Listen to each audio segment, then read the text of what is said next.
Itong online travel agency, kinasuhan po ng Department of Transportation at ng Civil Aeronautics Board dahil overpriced ang airfare na kanilang sinisingil. Yung ahensya naman ay hinimok ang publiko na mismong airline companies bumili ng ticket at huwag dun sa mga hindi tiyak na ticketing office ng ilan hong mga individual na nagsasagawa ng illegal na operasyon. Alamin natin ang mga update nito upang tayo'y makapag-ingat din. Balita mula kay Bombo Isa Cotoner. Kinasuhan ng Department of Transportation kasama ang Civil Aeronautics Board ang isang online travel agency na nagbebenta umano ng overpriced na plane tickets. Ayon kay Department of Transportation Secretary Vince Dizon, natanggap nila naturang report kung saan ang isang one-way ticket mula Tacloban papuntang Manila ay nagkakahalaga na mahigit 40,000. Anya, kung ikukumpara ito sa nasa 12,000 lamang na binibenta sa mga airlines, malaki ang naging patong ng online travel agency. Kaugnay nito, agara naman naglabas ang Civil Aeronautics Board ng cease and desist order o ang pagpapahinto ng pagbenta ng online travel agency ng airline tickets dahil ang mga presyo ay lumagpas sa aprobadong fare structures. Samantala, inutusan na rin ng departamento ang Philippine National Police Cybercrime na i-take down ang site ng online travel agency at nakikipag-ugnayan na rin sila sa Department of Information and Communications Technology para tulungan din sila pagdating sa website.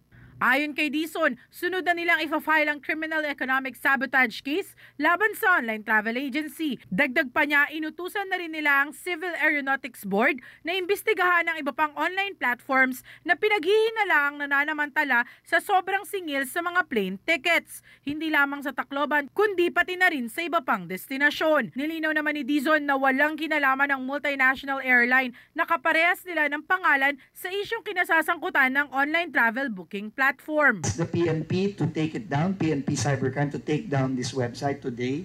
And I have also asked, apart from the cease and desist order issued by CAB last May 26, I've also asked the CAB and the DOTR aviation group led by Captain Jim C. Jonkar, Undersecretary for Aviation, to immediately file economic sabotage, a criminal economic sabotage case against AirAsia Move. Because this is really economic sabotage.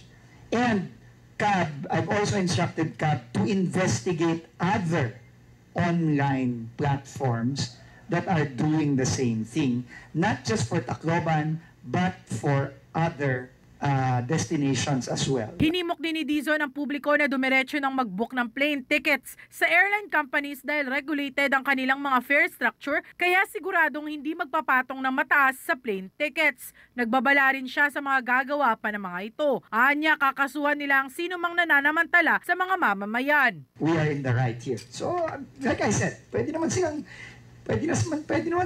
mag-question. Pwede silang mag-argue sa korte, pero hindi pwede yan.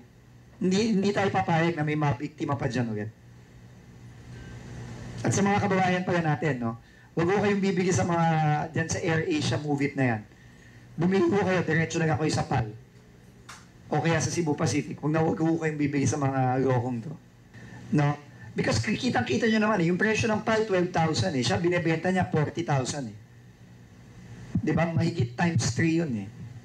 Di ba? So, ano talaga to, no? Talagang loko tong website na to.